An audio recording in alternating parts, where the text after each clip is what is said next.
Welcome to my channel Limelight Leaks. Please share and subscribe and hit the bell icon for latest updates. So I'm at my shop drying a classic car with my Metrovac Master Blaster. For many years, one man has held the keys to the world's most secret garages. Wayne Carini, the master car hunter, finds forgotten treasures for rich and famous people. But what happens when the hunt is over? What secrets does the world's best classic car hunter keep locked away in his own private garage? The answer is more shocking than anyone ever thought. A collection that tells a story no one has ever heard. The ride that changed everything. The story doesn't start in a dusty barn or a big money auction. It starts on a summer vacation with a 9-year-old boy. Wayne Carini was born into the world of cars. His dad, Bob Carini, was a master car fixer himself, a man who could bring old cars back to life like Duesenbergs, Lincolns, and Ford Model A's. The family business was Continental Auto Repair in a town called Glastonbury, Connecticut. It was a place where metal was hammered, sanded, and painted back to perfect condition.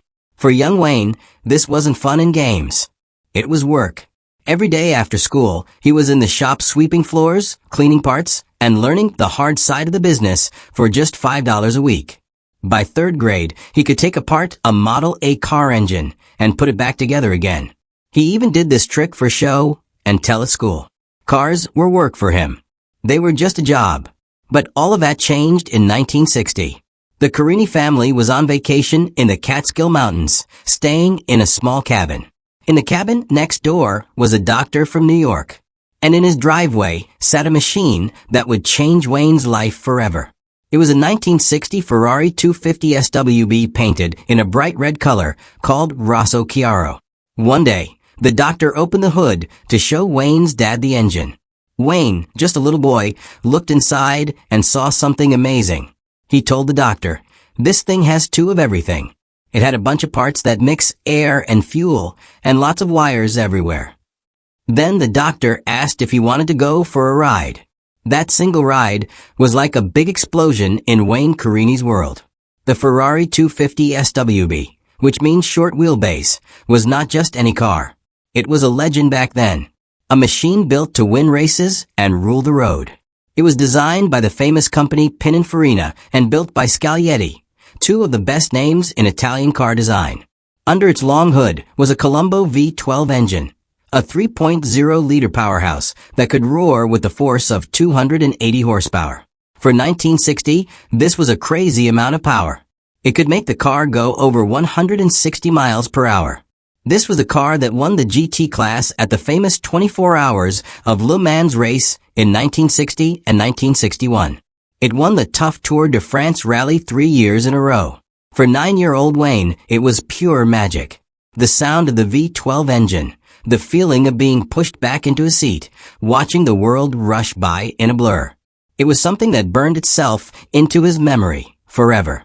He was, as his own life story says, instantly bitten by the Ferrari bug and hooked for life.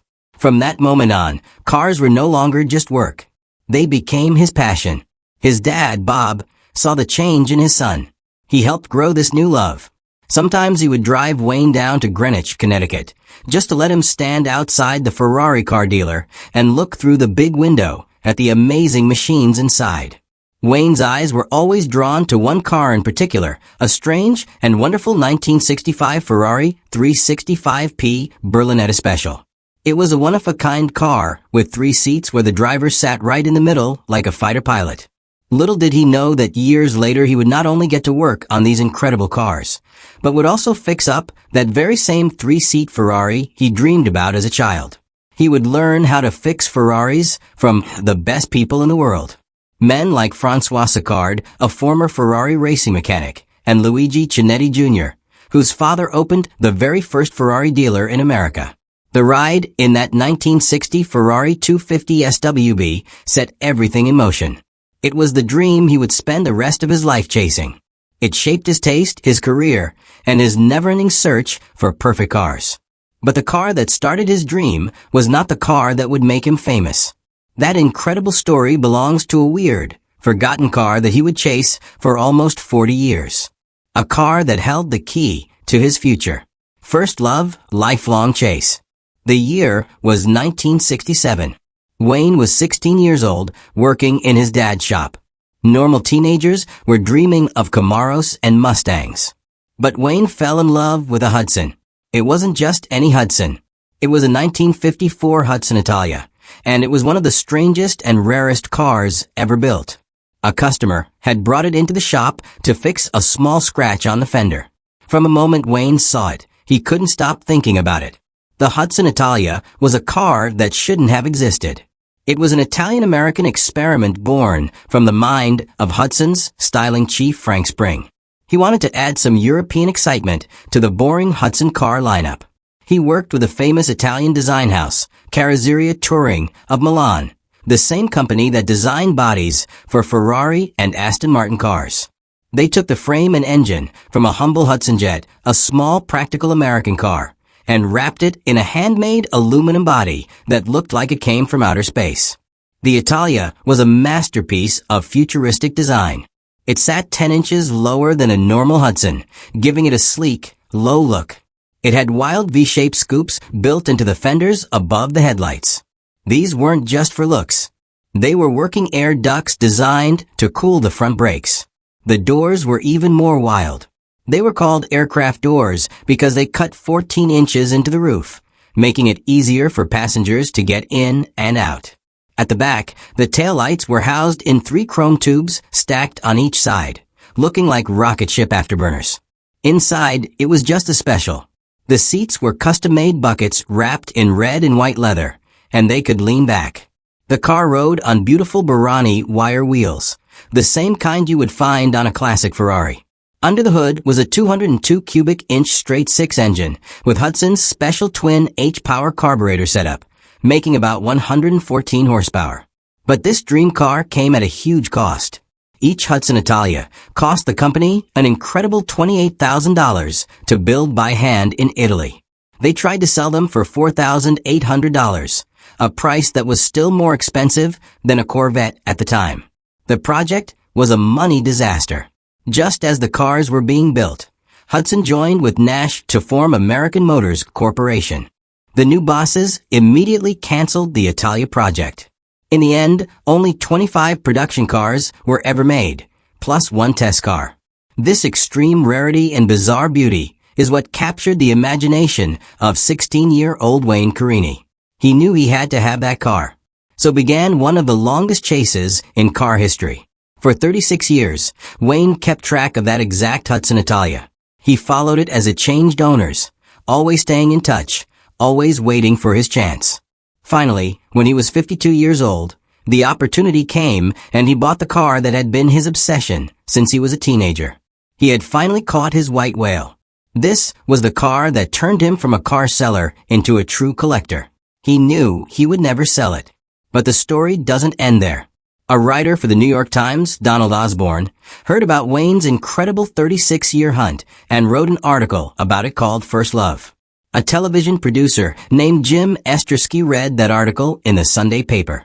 On Monday morning, he called Wayne Carini and said, "I want to make a TV show about you." Wayne thought the man was crazy, but that phone call was the birth of the hit show Chasing Classic Cars. The shocking truth is that Wayne Carini's entire television career, his fame, and his status as the world's most famous car hunter all started because of his deeply personal, decades-long love for one weird, beautiful, and forgotten car. The Hudson Italia wasn't just a car in his garage. It was the key that unlocked the door to the rest of his life. But his garage held other secrets, including ghosts from Hollywood's most famous films. Hollywood's ghosts. This was never more true than when he got a call about a 1949 Buick Roadmaster convertible. This wasn't just any Buick. It was one of the 2 cars used in the Oscar-winning movie Rain Man. The car that carried Tom Cruise and Dustin Hoffman on their famous cross-country journey. After filming, the car was bought by the movie's director, Barry Levinson. Years later, Levinson decided the car needed to be fixed up, and he sent it to Wayne's shop, F40 Motorsports. For Wayne, this project was deeply meaningful. The movie Rain Man was released around the same time his own daughter, Kimberly, was born. Kimberly was later found to have autism, and Wayne has said that the movie with Dustin Hoffman's incredible acting helped his family understand the condition. It brought autism into the public eye and showed the world the unique abilities of people on the spectrum. Fixing up this car was a way to honor a story that had touched his own life so deeply. The restoration was huge. The car had been changed for filming with heavy-duty rear suspension to hold the weight of camera equipment and a cameraman filming from the trunk. There was rust in the rear quarter panels, and the chrome was in terrible shape. Wayne's team took the car completely apart. They pulled the engine out and rebuilt it. They fixed all the rust and sent every piece of chrome and stainless steel away to be replated and polished to perfection. Barry Levinson had one special request. He wanted to keep the original red leather interior. He told Wayne that so many famous people had sat in those seats, and he wanted to keep that history intact. So while the rest of the car was made perfect, the seats remained, a real connection to the film and its stars. After the restoration, the Buick was a star once again, making its debut at the prestigious Amelia Island Concours d'Elegance. The other car used in the film, which was owned by Dustin Hoffman himself, was eventually sold at auction for an amazing $335,000, showing just how much this piece of movie history was worth. But not every Hollywood story in Wayne's garage has a happy beginning. Some begin with total destruction. In the 1989 movie The War of the Roses, actors Michael Douglas and Kathleen Turner play a couple going through a bitter divorce. In one of the film's most famous scenes, the wife gets revenge by driving her husband's prized 1960 Morgan Plus 4 Roadster out of the garage and crushing it flat with a giant monster truck. Most people thought the car was destroyed forever. But the story of that Morgan is one of the most incredible comebacks in the car world. The car used in the film was a real Morgan, but it was already in rough shape. The movie crew bought it knowing it would be destroyed. After filming, a man from Connecticut named Bill Caruso bought the wreck from the movie studio. His dream was to restore the car and turn it into a vintage race car. He spent years bringing the crushed Morgan back to life, upgrading it to racing specs. Sadly, just 2 weeks before he was scheduled to race the car for the first time, Bill had a heart attack and died. He never got to see his dream come true. Sometime later, Wayne Carini, who was a friend of the family, bought the car from Bill's wife.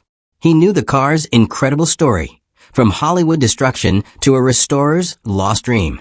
Wayne finished the work and finally took the Morgan to the track, making Bill Caruso's promise to himself come true years before.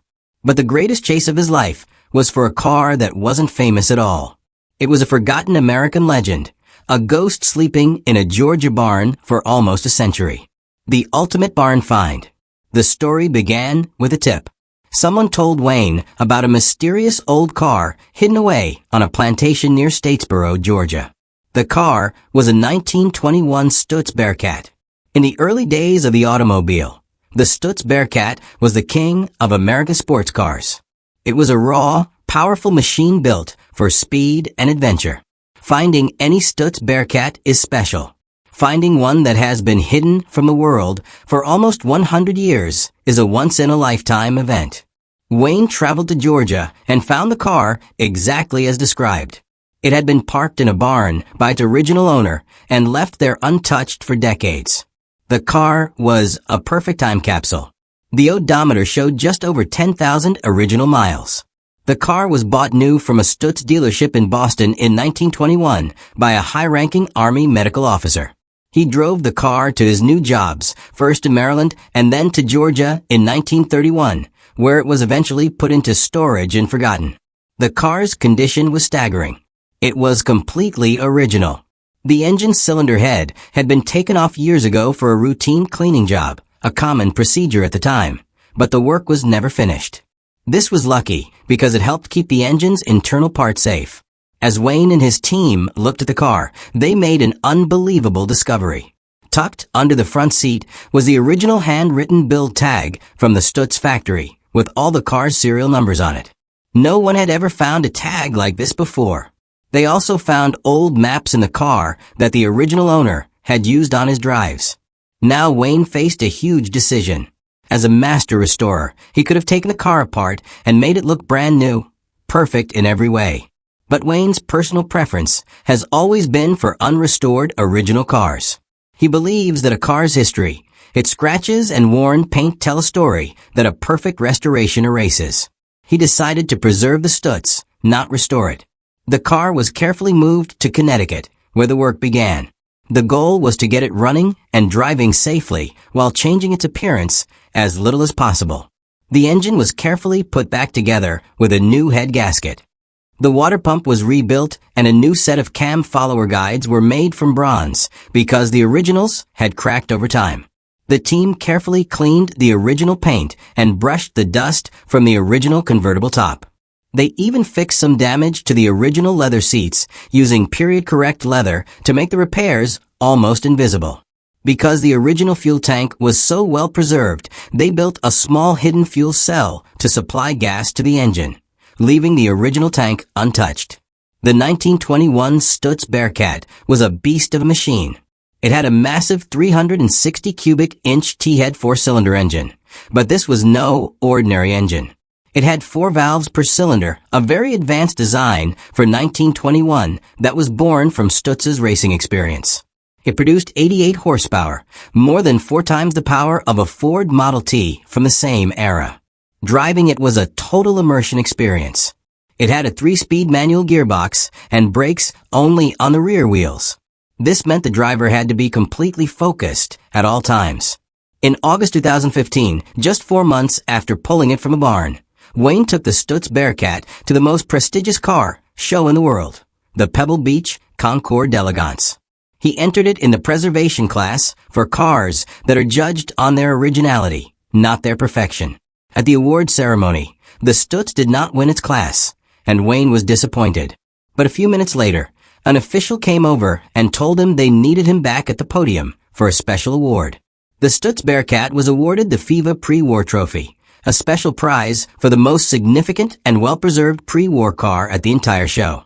It was a huge victory, not just for the car, but for Wayne's philosophy of preservation.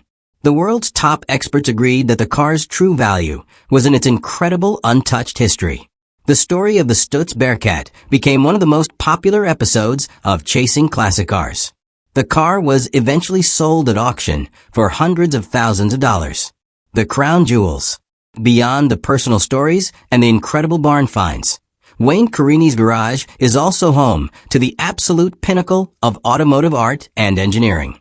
These are the crown jewels, cars so rare and valuable that they are usually found only in museums or the collections of billionaires. One of the most fantastical cars he ever worked on is the 1966 Ferrari 365P, more famously known as the Tre Posti, which means 3 places in Italian. This car is the stuff of dreams. It is one of only 2 ever built. Its most shocking feature is its seating arrangement. The driver sits directly in the center of the car with a passenger seat on each side set slightly back. This was a radical idea designed by the legendary Sergio Pininfarina himself. The car began its life as a full-blown P2 race car before being transformed into this stunning road car for the 1966 Paris Auto Show. With its mid-mounted 4.4-liter V12 engine and incredible visibility from the central driving position, it was unlike anything the world had ever seen. For years, this automotive unicorn was the centerpiece of Luigi Cinetti's famous Ferrari dealership, and Wayne had the honor of restoring this priceless piece of Ferrari history. If the Tre Posti is a fantasy, the 1937 Bugatti Type 57S is a rolling sculpture. Only 42 of these incredible handmade cars were ever produced, making them one of the most sought-after cars in the world.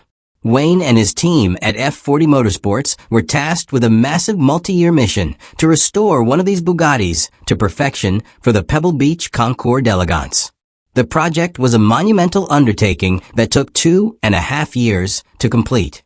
Every single detail had to be perfect. Finding parts for a car this rare was almost impossible. Pieces had to be sent away to be re-chromed, and Wayne himself personally mixed the paint to get the exact shade of factory charcoal gray. The Bugatti Type 57S was designed by Jean Bugatti, the son of the company's founder, and it was a technical marvel. It featured a 3.3-liter straight-8 engine with dual overhead camshafts, a design far ahead of its time. The S stood for surbase, meaning lowered. And the SC models were fitted with a supercharger that pushed the engine to 200 horsepower, allowing the car to reach speeds over 130 miles per hour. After the grueling 2.5-year restoration, the Bugatti took second place in its class at Pebble Beach, a testament to the team's incredible work. Today, these cars are valued in the millions, with some examples selling for over $10 million. While Ferrari and Bugatti represent the best of Europe, America had its own king of the road, the Duesenberg. And Wayne's garage has seen its share of this American royalty. One of his most famous garage finds was a 1933 Duesenberg SJ with a long wheelbase. Like the Stutz, this car had been hidden away in a garage for over 30 years. Luckily, the garage was well maintained, so the car was in surprisingly good shape. Duesenbergs were the most powerful and luxurious cars of their time. The Model J had a massive 420 cubic inch straight-8 engine with double overhead camshafts and 4 valves per cylinder, producing an incredible 265 horsepower. The SJ model, like the one Wayne found, was even more powerful. The S stood for supercharged, which boosted the horsepower to a staggering 320.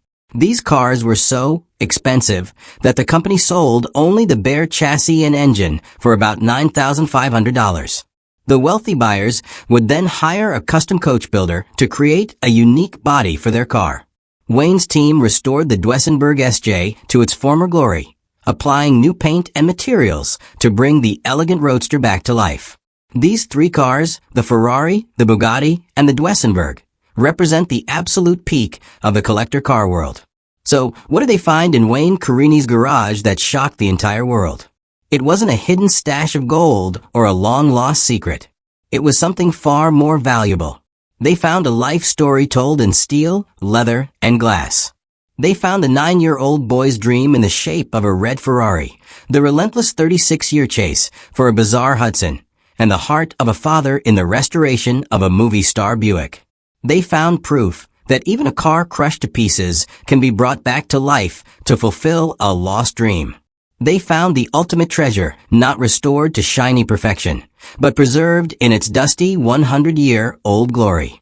The real shock was discovering that behind the doors of the world's greatest car hunter was not just a collection of machines, but the soul of the chase itself.